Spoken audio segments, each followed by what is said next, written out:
The entire AI revolution, everything from the chatbots we talk to the self-driving cars on the horizon, it all runs on one specific thing: highly specialized chips. And right now, there's a high-stakes war being fought over who's going to build them, who's going to control them, and ultimately who gets to define our future with them.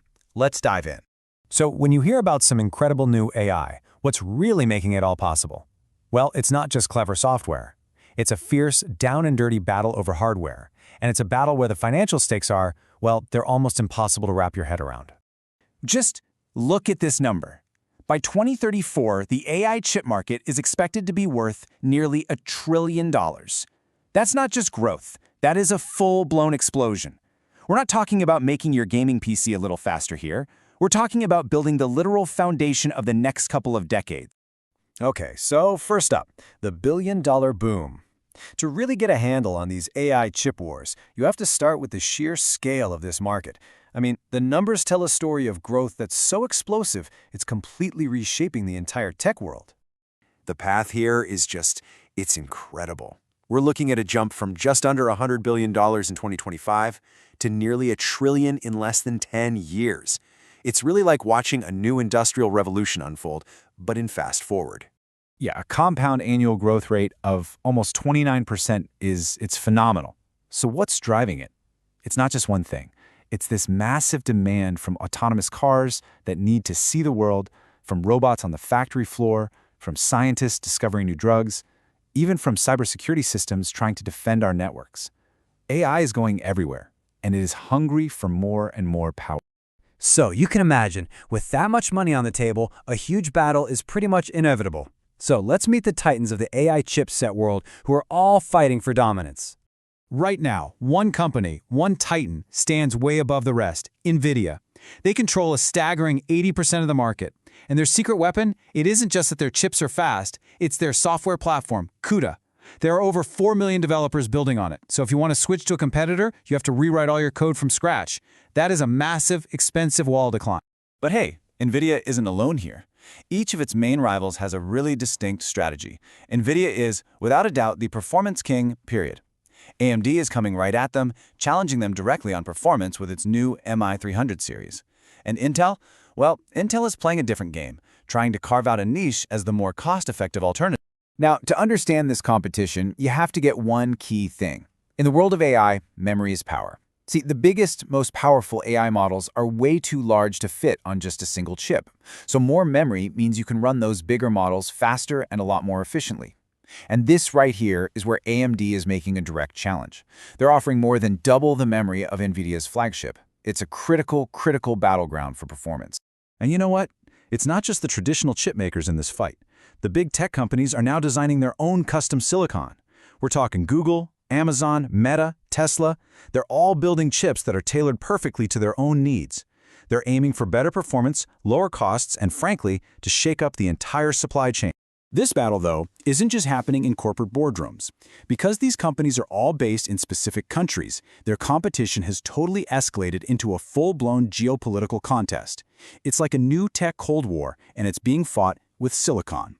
This quote it nails it, right? When AI systems start managing our critical infrastructure, our power grids, our financial systems, the chips they run on are no longer just components. They become a matter of national security. As this expert put it, they are the physical infrastructure of sovereignty. So in response to all this, the U.S. is pursuing this multi-pronged strategy. It's restricting the export of the most advanced chips to its rivals, it's investing billions through the CHIPS Act to try and bring manufacturing back home, and is trying to create one unified national policy for AI regulation. And China's response to these restrictions? Well, they're doubling down. They are pouring billions into their own domestic chip industry and launching this massive national AI Plus initiative. The goal here is crystal clear: achieve total technological self-sufficiency and break their reliance on foreign tech once and for all. Okay, next up, let's look at the hidden infrastructure. See, beyond the big brand names and the global politics, there's this whole ecosystem of companies that are basically providing the picks and shovels for this digital gold rush. And let me tell you, they are absolutely essential. Broadcom is a perfect example of this. They supply the critical networking gear that ties all these powerful chips together in data centers. I mean, think about it. Broadcom doesn't really care if NVIDIA or AMD or Google wins the GPU war. They all need Broadcom's tech to build out their massive AI factories. And a big part of Broadcom's business involves these things called ASICs. An ASIC is a chip that's designed to do one specific task, and that makes it incredibly efficient. The big hyperscalers, like Google and Meta, are using these custom ASICs to get a performance and efficiency edge that general-purpose chips just can't match. So how does a chip even go from just an idea to a finished product? Well, it's a super complex production line, but you can boil it down to 3 key stages. You have the design, then the fabrication, and finally assembly and packaging. That last stage, where the delicate silicon wafer gets cut up, protected, and prepared for use, is a huge, critical bottleneck. And, as you might guess, it's a booming market all on its own. Get this, by 2034, the market for just the equipment that does that final packaging step is projected to be worth over $21 billion.